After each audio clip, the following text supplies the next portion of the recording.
I am Colonel Rodrigo Ribeiro, commander of the 2nd Jungle Infantry Battalion. We are conducting a jungle survival and combat training course for United States Army soldiers, showing a bit of the work we do in survival and jungle combat situations.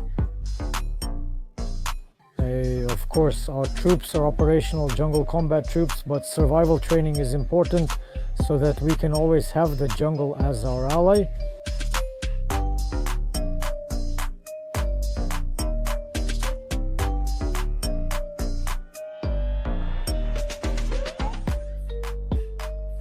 The United States has confirmed the deployment of troops to Brazil for one of the largest military exercises recorded in the country in recent years.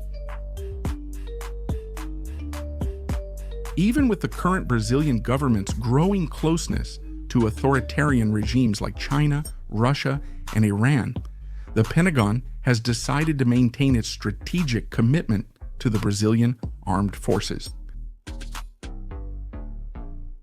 The military mission, which takes place in November, is part of Operation Core 2025 and involves hundreds of soldiers, aircraft, and state-of-the-art equipment.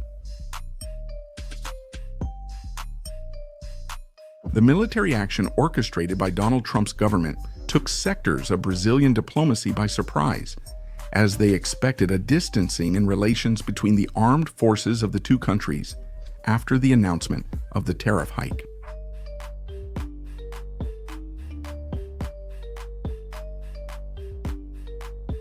Given the public strengthening of relations between the two armies, and the confirmation that American troops will arrive in Brazil in the coming months, the Brazilian president has begun to adopt a visibly more cautious stance. Welcome to life in the barracks.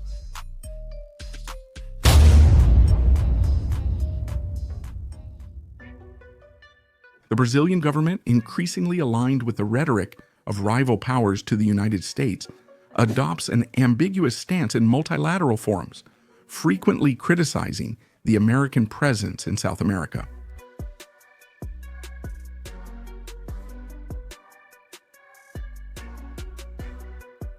Even so, United States generals maintain that the Brazilian army is a professional institution with operational credibility and a relevant role in containing threats in the South Atlantic.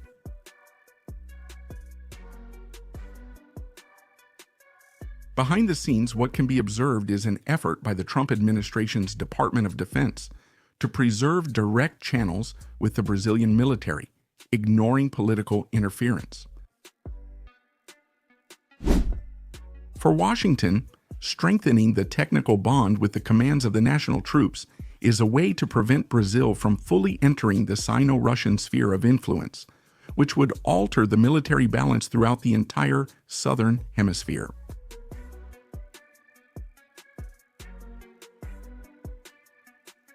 The American troops that will participate in the joint exercise will be based in northeastern Brazil, specifically in the cities of Petrolina and Lagoa Grande in Pernambuco, where they will be received by the 72 and Caatinga Infantry Battalion.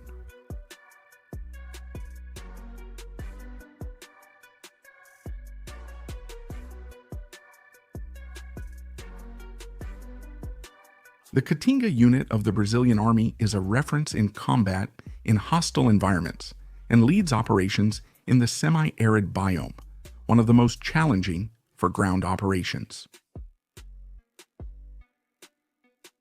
The training will simulate hybrid warfare, counterinsurgency, and high-risk humanitarian missions.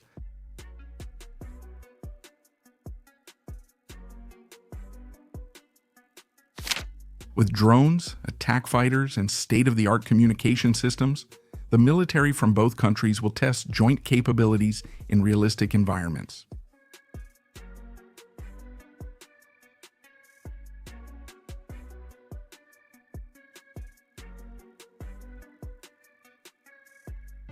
The chosen scenario will replicate an insurgent threat in a rural area, something similar to what is happening today in several unstable regions of Africa and the Middle East.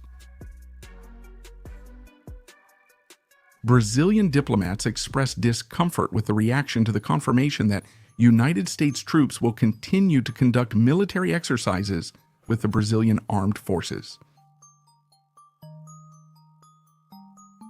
Internally, members of the ideological wing of the government argue that allowing the presence of American troops in the country would be an act of submission to imperialism.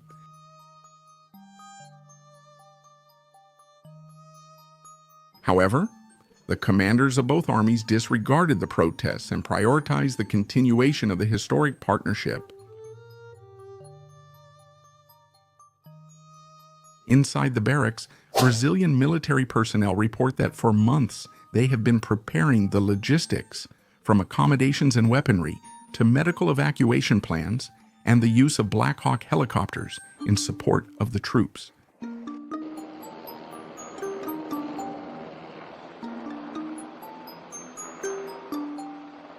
The Pentagon has already stated that it considers Core 2025 an important step in containing Chinese influence in Latin America. After reports that Chinese state-owned companies financed illegal espionage operations in neighboring countries, the United States accelerated partnerships with local armies, including Brazil, Colombia, and Paraguay. The goal is clear: to maintain a network of reliable allies that are interoperable with NATO systems.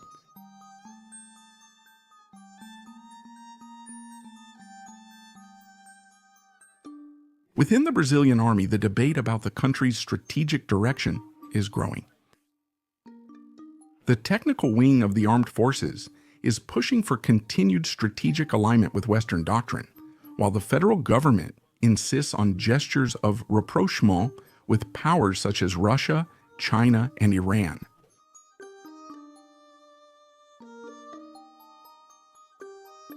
A group of senators is trying to pass a proposal that requires the executive to formally notify Parliament before any foreign military cooperation that differs from the usual. The joint operation that will take place in the coming months is also becoming a cause for concern among left-wing nationalist groups, who accuse the United States of using the exercise as a pretext to keep troops on Brazilian territory. International law experts counter by saying that the terms of the mission are public and temporary, with no clause authorizing prolonged stay. Notably, the exercise coincides with escalating tensions in the Southern Cone region. Venezuela, supported by Russia, is carrying out military movements on the border with Brazil. Right now, they're on Brazil's side, right? Here, look. Brazilian officials state that the operations are not directly linked, but admit the situation is sensitive. The military exercises between Brazil and the United States are scheduled to end in early December with a large combat simulation in a rural area involving close air support, evacuation of the wounded, and joint maneuvers with Guarani armored vehicles. A final report will be prepared and delivered to the Armed Forces General Staff. What is clear is that despite the political rhetoric in Planalto, the bond between Brazilian and American military forces remains strong, and in an increasingly unstable global scenario, this connection may be Brazil's last shield against the influence of authoritarian regimes that see South America as a new stage for geostrategic expansion.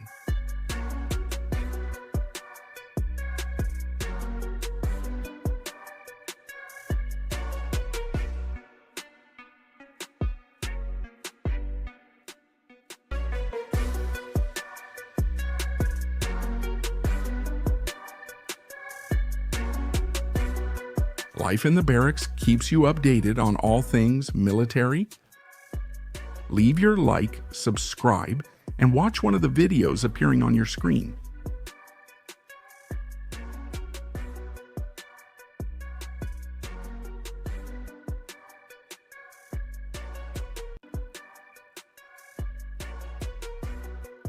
Forward, fighters. See you next time.